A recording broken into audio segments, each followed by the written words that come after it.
అందరికీ నమస్తే, welcome to Anu's kitchen. ఈరోజు మామిడికాయ చిన్న ముక్కల పచ్చడి తయారు చేసే విధానం షేర్ చేస్తున్నాను. సరి అయిన కొలతలతో ఉంటేనే చాలా టేస్ట్గా ఉంటుంది పచ్చడి. రండి, ఇది ఎలా తయారు చేయాలో చూసేద్దాం. మామిడికాయ చిన్న ముక్కల పచ్చడి తయారు చేసుకోవడానికి నేను ఈ సైజు 2 కాయలు తీసుకున్నానండి. కాయలు తీసుకునేటప్పుడు పచ్చిగా పుల్లగా ఉండే కాయలు తీసుకోవాలి. బాగా కడిగేసేసుకొని ఈ విధంగా చిన్న చిన్న ముక్కలుగా కట్ చేసేసుకున్నాను. ఈ పైన అనేది చికెన్ అండి ఈ పచ్చడికి. గిన్నెతో తీసుకుంటే కొలతలు అన్నీ కూడా కరెక్ట్గా వస్తాయి. నేను గిన్నెతో చూపిస్తున్నాను. దీంతో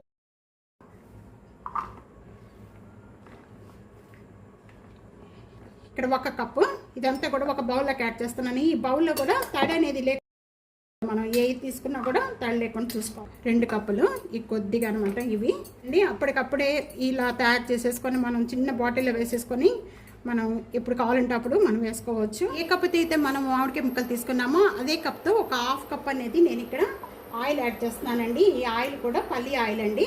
ఆయిల్ బాగా కాగిపోయింది. కాగిపోయిన వెంటనే కూడా ముందు వెల్లుల్లిపాయ రెబ్బలు యాడ్ చేస్తున్నానండి. ఇక ఎండుమిర్చి ఒక 2, 1 టేబుల్ స్పూను జీరా, 1 టేబుల్ స్పూను ఆవాలు.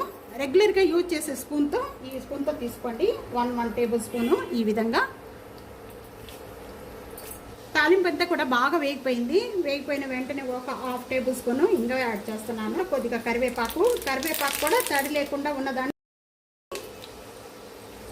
ఇంకా స్టవ్ బంద్ చేసి బాగా చల్లనివ్వాలి. తాలింపు వేడి మీద అనేది పచ్చళ్ళ కలుపుకోకూడదు. 1 టేబుల్ స్పూను ఈ స్పూన్తో తీసుకుంటున్నానండి. 1 టేబుల్ స్పూన్ పసుపు వేస్తున్నాను. ఇదే స్పూన్తో 2 టేబుల్ స్పూన్ సాల్ట్ యాడ్ చేస్తున్నానండి. గల్లుప్పు పైన కూడా యాడ్ చేసుకోవచ్చు. నేను 2 టేబుల్ స్పూన్ సాల్ట్ యాడ్ చేస్తున్నాను. 3 రోజులు ఊరిన తర్వాత పచ్చడి అప్పుడు సాల్ట్ చూసుకొని కూడా వేసుకోవచ్చు అండి. ముందుగానే ఎక్కువ.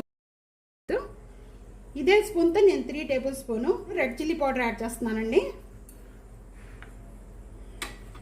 మెంతులు బాగా వేయించేసేసుకొని పౌడర్ చేసుకొని ఈ విధంగా 1 టేబుల్ స్పూన్ యాడ్ చేస్తున్నాను.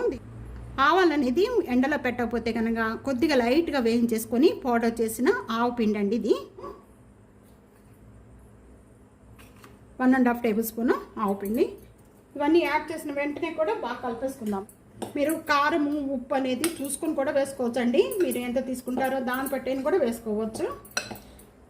ఈ విధంగా అన్నీ కూడా ముక్కలన్నీ కూడా మామిడికాయ ముక్కలకి అన్నీ పట్టించేసేసి ముందుగా మనం తాలింపు అంతా కూడా ఈ చల్లారిపోయిన తాలింపు అంతా కూడా దీంట్లో యాడ్ చేసేసుకుందాం. ఇదంతా కూడా ఒకసారి బాగా కలిపేసుకోండి. ఇంకా ఈ తాలింపు యాడ్ చేసిన వెంటనే కూడా ఈ ముక్కలకంతా బాగా కలిపేసుకుందాము.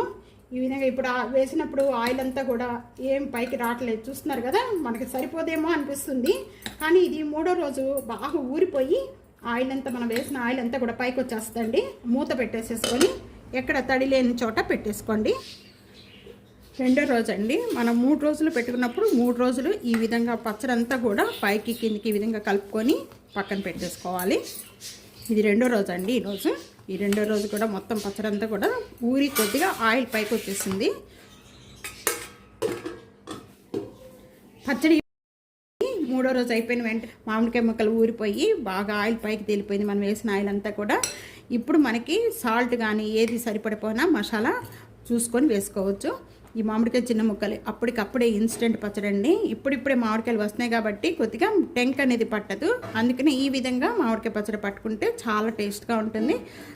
ఇది ఒక బయట అదే కానీ మనం ఫ్రిడ్జ్లో పెట్టుకుంటే 3 నెలల వరకు కూడా ఈ నిల్వ ఉంటుంది. వీడియో నచ్చితే కనుక ఫ్యామిలీతో ఫ్రెండ్స్తో వీడియోని షేర్ చేయండి. వీడియోని లైక్ చేస్తూ ఉండండి. సబ్స్క్రైబ్ చేసుకోవడం అస్సలు మర్చిపోద్దు. Thank you for watching.